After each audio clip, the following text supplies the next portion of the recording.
Bestsellers unveiled at NK News Shop. Step out in style with our top-selling apparel from the NK News Shop. Fly high with the Air Cordial T-shirt, celebrating DPRK's golden era of aviation in vintage airline chic. Explore the stars with our Nada hoodie, inspired by North Korea's answer to NASA. Or toast to tradition with our Taedonggang beer T-shirt, capturing the essence of North Korea's renowned brew. Each design is a conversation starter. Find yours at shop.nknews.org. Again, that's shop.nknews.org.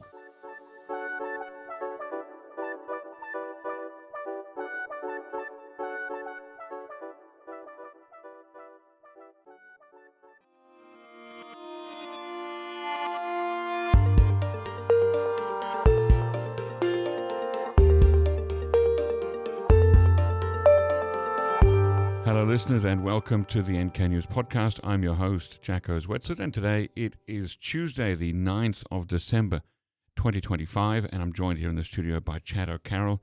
Chad, welcome back on the show. Hi, good morning, Jacko. Now we have so much to cover. It's been a busy 2 weeks for news around North Korea, and for you especially. Shall we start with, I don't want to bury the lead. Actually, let's start with a big overnight story. So overnight we heard that last Saturday, Russia's ambassador to North Korea, Matsegora, passed away. Yeah. I got a call from someone yesterday with the news, and quickly found some information on Russian media, and we put a story together. But it was very sudden. Matsegora was 70, and I mean, by visual accounts, he looked pretty healthy, pretty active. Mm-hmm. So he hadn't been ailing for a long time. No, this is very sudden. I mean, I would imagine something like a heart attack. Right. But yeah, very sudden, very unexpected. I was quite shocked to hear the news. Do you know where he died? Pyongyang, as far as I understand. Okay, but that hasn't been officially confirmed yet or stated. No. Right. He spent about half of his life altogether in North Korea, didn't he? I mean, he went there as a junior diplomat in the Soviet Union era, and then again, as a Russian diplomat, and then became an ambassador. Yeah. So he was ambassador all through COVID. Yeah, he was. I believe in total around 35 years. That's wow. What I got some comments from Georgi Toloroya, who is a good friend of Matsegora after he passed away. Right. And Georgi said that he'd been there for about 35 years combined during his life. Goodness me! So that's the end of an era. Maybe it was more, actually. I'm just now thinking it might have been something close to 50. No. Wow. And that's not long. I mean, I remember talking to British diplomats. They'd always say that after, every 6 weeks or 2 months, they'd try to get out for a little spell and come back in again. And certainly, I don't know anyone who's spent more than. I remember the Palestinian ambassador. He was there for a decade. Yeah. He was there a while. But I think the difference with Matsegora obviously is he was in and out. Yeah. It wasn't like, but except during COVID. Yeah, there was one big long stint recently, obviously. Yeah. So yeah, incredible. So yeah, that's a real passing there. Any idea who the Russians might send in his place? No idea quite yet. Basically, there could be someone from the foreign ministry, but it might also be that they decide to pick someone much more politically significant, given the sheer scale of the relationship these days. Right. Could be someone former military, former foreign ministry, maybe political. I don't know, but yeah, we need to watch out who that's going to be. Well, and also watch who from North Korea goes to the funeral. Presumably there'll be a big bit of pomp and ceremony about that. Yeah, right, exactly. Okay, sorry, I misspoke there. So Georgi knew him for 52 years, but I believe he had been in and out many, many times. I don't know where I got that 30 figure from, but yeah. Anyway, big chunk of his adult life. Certainly has a lot of experience with North Korea, and that I think that's the key thing, right? Is that tacit knowledge, institutional awareness. He was very close to Kim Jong-un in recent personally. Yeah, I mean, they met a lot. There was an obituary today in the Rodong Shinmun from Kim Jong-un, quite long. So there was a lot of personal connection here that other ambassadors would be far from ever getting close to having. A story that's been the talk of the town in the last week and very close to home here in Seoul. During the previous South Korean president's administration, you famously asked Yoon Suk-yeol a question in a press conference. We've done it again, and you've become the story again, Chad. Yeah. So you were in a press conference with President Jae-myung last week, and you asked him a question about something that we who listen to and make the NK News podcast, we're all familiar with, because we've talked about this before, the fact that for over a decade, there have been a handful, 6 to 7 South Korean citizens who have been held in detention or in actual serving prison sentences in North Korea. Right? Yeah. This is not a new topic. No. Anyone who's a fan of NK News will know about this. What did you ask President Lee, and how did he respond? Well, yeah, I listed out the names of all these men and the years that they were detained and given life sentences of hard labor for the most part. And I pointed out that the Park Geun-hye, Moon Jae-in, Yoon Suk-yeol administrations had all failed to bring these guys back. And I asked, what are you going to do differently? Yeah. Like, what can you tell us about how you're going to resolve this issue? And good question, fair question. yeah, I mean, in hindsight, I guess, the whole event, the whole presser was designed to promote the fact that 1 year had passed since the failed martial law bid. So maybe he was thinking he would only get questions about that. But yeah, he was caught off guard and basically said he didn't know what I was talking about and had to ask his national security advisor, Wee Sung-lak, publicly. Yeah. What's that all about? Is this true? Right. As if I'm just making the question up. Yeah. And then Wee Sung-lak got the mic, and he didn't seem very. I mean, he knew We something, must know. but he didn't know many details. And then somehow I got the microphone back and explained, like, in higher fidelity what had happened. And maybe I shouldn't have done this as a journalist. We're always meant to be objective, but I couldn't help but say, it's quite surprising you don't know about this. It's quite telling, Right. because it really is. I mean, well, exactly. I mean, they are citizens of South Korea. Now, say what you will about Donald Trump, but when there are American citizens under detention in North Korea, I mean, that was something that they weren't going to let go of, the Americans, right? They kept working until they got all of them out. Yeah, Canada did the same. Right. Even Japan, there was a tourist arrested a few years ago. They got him back pretty quickly. Right. Just South Korea has not, be it through pressure or negotiation, they don't seem to be able to do it. And and I think what was telling about his response is the fact that it's just so low on the political agenda. Some here. of these people have been there for over a decade. Yeah. And it's just, wow. No one ever talks about it. Right. And that's why I wanted to ask a question, because Jae-myung Kim and I, about 5 years ago, he wrote a big investigation about these 6 or 7. Right, you interviewed the relatives. Yeah, and so it's always been in the back of my mind, and I always think it's good to find out what the new administration will do. But, one guy I know said, actually, to his credit, he was honest. He didn't know about it, and he didn't like bullshit about like his awareness. But and that is a rare moment for a politician to openly say, "Oh, I don't know about that. That's the first I've heard about it." Yeah, so I guess you could view it positively. Presidents they don't know everything. But at the same time, I just feel like, when you look at the lengths, I mean, you might not you might not agree with how they've done it, but the lengths that the Netanyahu government has gone to get back bodies, hostages. I mean, it was like the number one issue for Israel for the last 2 years, 3 years. Now, and South Korea, I think not only the president, but most citizens don't really care about this issue either, or have even awareness about it. Okay, so you asked the question, you got an answer back that was basically, we don't know. What's been the aftermath? What's the government done since then? What's it announced? What's it said? What's Wee Sung-lak done? Well, okay, so the day after, the presidential office put out a press release confirming the validity of the question, saying that there are these detainees, we're working to get them back, blah, blah, blah. The secondary consequence was that during the presser, Wee Sung-lak said to me that they're seeking negotiation, and he interestingly raised the fact that there were like unconverted communists, prisoners who South Korea could send back. Right.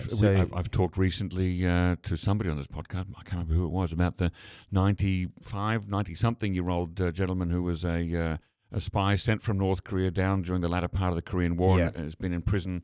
Now he's out of prison, but he wants to go back to North Korea, and the South Korean government says nothing doing. And so now what? They're raising the possibility of maybe an exchange of long-term unconverted prisoners? Well, they clarified after we did a story that mentioned the prospect of there being at least interest in exchange, because those two issues were mentioned side by side. But the Unification Ministry and Presidential Blue Office both sought clarification immediately after our article that no, we're not proposing an exchange. Those are separate things. Okay. You know, in fairness to everything happened very, very quickly. I don't think he expected to be on the mic. Yeah. I don't think he expected to be briefing me immediately at the end about. Right. So it was all very fast moving. Yeah. And I can appreciate if what was said didn't actually represent official positions. Anyway, I think it's all been cleared up now. But that was the first part, but then the second... Hold on, a bit of historical context. They're going back, I think it was in 2000 when Kim Dae-jung was president. Yes. They sent a large number of long-term unconverted communist prisoners from South Korea to North Korea. I forget the exact number. I think it's like 56 or 75. Yeah. It's in the two figures, more than 50, less than 100. And they were sent not as part of an exchange, but unilaterally by South Korea. Now, in that whole debate around that before it happened, a lot of people in South Korea said, don't send these people without asking North Korea to send somebody back. But ultimately, Kim Dae-jung sent these folks without asking for anyone to be sent back. And so if the Blue House were to do the same thing in this case, it would be repeating form from 2000, basically sending prisoners without asking for some sort of reciprocity. But I bet the key difference is the North Koreans would not want these people back. Well, that is a question we've talked about too, isn't it? That, they may not be. Yeah. So anyway, next day, woke up. It had gone viral in South Korean media, and just a deluge of messages and articles about the topic and all sorts. I mean, your name's in South Korean press now. Everyone knows you. Yeah. If they didn't know you from the Yoon Sung-yeol question time, they know you from this one. Yeah. But I didn't. Some of it I really didn't like. Like ultra conservatives jumping on it, like as if using it as. I'm a poster boy for their cause. And then on the flip side, one of the former Moon Jae-in senior officials accused me of spreading fake news because... Yeah, do you care to name that individual? I know that Chorson Ilbo reported on this one, right? Yeah. I think it was Yoon, something. I can't remember. Okay, never mind. I'm sorry. So you're accused now by a former Moon official of spreading misinformation. Because I said... When I had the mic, when I picked up the mic the second time, I said, the Yoon and Park administrations had raised the issue, I think vocally, but nothing had happened. And then I said, I think I mischaracterized Moon's I said something like, Moon. I think the first time I said Moon did little, and then the second time I said did nothing, which wasn't true. But what was interesting is this official revealed that it was raised at the Pyongyang summit and the Panmunjom Inter-Korean summit. And then he accused me of fake news for not knowing that. But then he also admitted that this was the first time he was sharing it. So they'd kept a lid on it, apparently, for security reasons. Now, I also saw the Chosun Ilbo, at least the English version thereof, the Chosun Daily, said in the headline, journalists face safety warnings and fake news accusations after questioning President Lee. What was the safety warning? Yeah, it was weird. A handful of people on the right reached out to me and said, "You want to watch your back with Lee? You don't know what might happen. We'll protect you." There were some threads on Twitter or X.com of people like conservatives offering to protect me. It was. Do you have any hefty fellows following you around with baseball bats these days? No, I'll just have to fight. Gosh, what a story. Now, one more I want to talk to you about briefly. You went to Halifax recently in Canada, to the Halifax Forum. That was also interesting. You had some very interesting conversations there and came back with a somewhat jaded perception of the level of understanding of North Korea's threat in the world, right? Yeah, I mean, I think I'm just more and more jaded when it comes to US and, Western policy towards North Korea. I mean, there just basically is none right now. But I got to ask on the main forum floor about, the Russia and Ukraine was such a big topic. And I was like, look, if North Korea is arming Russia so much, wouldn't it be prudent what's the reason there's no real interest in pursuing a North Korea policy at the moment? Because if you could stop those armaments, it would obviously limit Russia's ability to fight this war in such a significant way. Anyway, one of the senators responded, like, is it a U.S. senator? Yeah, Okay. she said basically, I don't know why we're not thinking about it. And then I just had a number of other conversations during the forum. Yeah, where, I think you spoke to Ukrainians too, didn't you? Yeah, and being honest, like they didn't really have. Being brutally honest, they didn't know what they're talking about when it came to North Korea. That's surprising, isn't it? Yeah, it really struck me as like these guys are a party to the war, and you don't really know anything about their vulnerabilities. You're passing the buck to countries like Japan, South Korea, and US to solve it. And as we've reported here, South Korea's giving some form of intelligence to Ukraine, right? They've got people there on the ground observing, no? Well, I interviewed a deputy editor from the Kiev Independent. He said South Korea's doing nothing. Nothing? Yeah. I mean, that was... I don't have the ability to fact check that right now for you, but he was saying they're really doing nothing. They've got no one on the ground, and this is very surprising. You'd think they'd be watching their number one enemy on the ground. That's what he pointed out. Right. He said, look, North Korea's getting a huge leg up on South Korea by having all this training, and why is South Korea just like observing and doing? And why? I mean, I had some Ukrainians on the podcast recently for a longer interview, and I'm wondering why they're not. I mean, I know they're calling for armaments and aid from South Korea, but they should also be asking more loudly for people just to come and observe and learn. Yeah, I mean, one of those people that was in that delegation was at Halifax, and they were talking about sanctions, and I was just like, gee, like I really like rolled my eyes because we all know that some sanctions on North Korea's munitions industry, for example, is going to do. Will do absolutely nothing. They share a border with Russia. Yeah. Things can go out by rail from North Korea to Russia without going anywhere through a sanctions enforcement system. Yeah. So anyway, I found the forum. It was addressing a lot of different issues, but Ukraine and Russia was by far one of the most prolifically talked about topics, and I just found the absence of discussion of North Korea intriguing and. I couldn't really take many of the panels seriously when they ignored that aspect of this. So anyway, it was mainly, I think one participant who works on Korea issues described it as being like a bit like being at a Democrat convention rally where everyone kind of agrees with each other and there's not much critical discussion.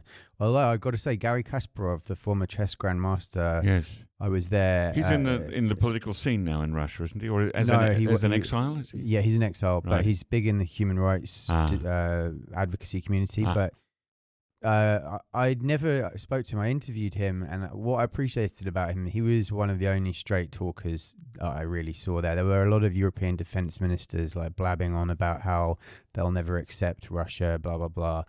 But Kasparov just called them all out, saying you're basically doing nothing. Like you're making things worse by sending troops to countries like Lithuania who don't have permission to shoot back at Russians. You're creating more of a liability. And he even said NATO doesn't exist. So he was very blunt and very critical. And I found those remarks refreshing. Wow. Any last thought to leave us with, Chad?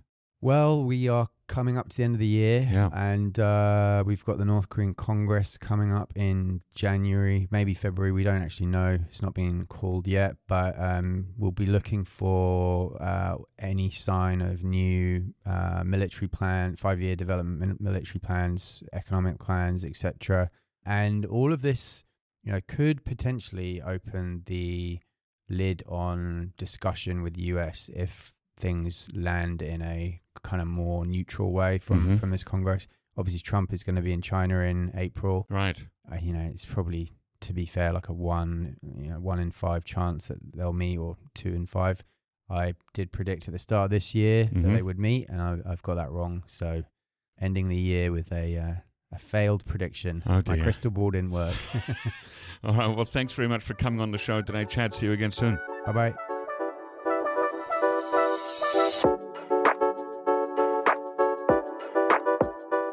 In the intricate world of Korean affairs, tailored intelligence makes all the difference. Korea Risk Group's consulting services offer specialized, actionable intelligence designed to guide your Korea-related decisions. We provide bespoke consulting services that cater to your unique challenges and goals. From policy analysis to market entry strategies, we bring clarity to complexity. Transform uncertainty into opportunity and visit koreapro.com solutions today.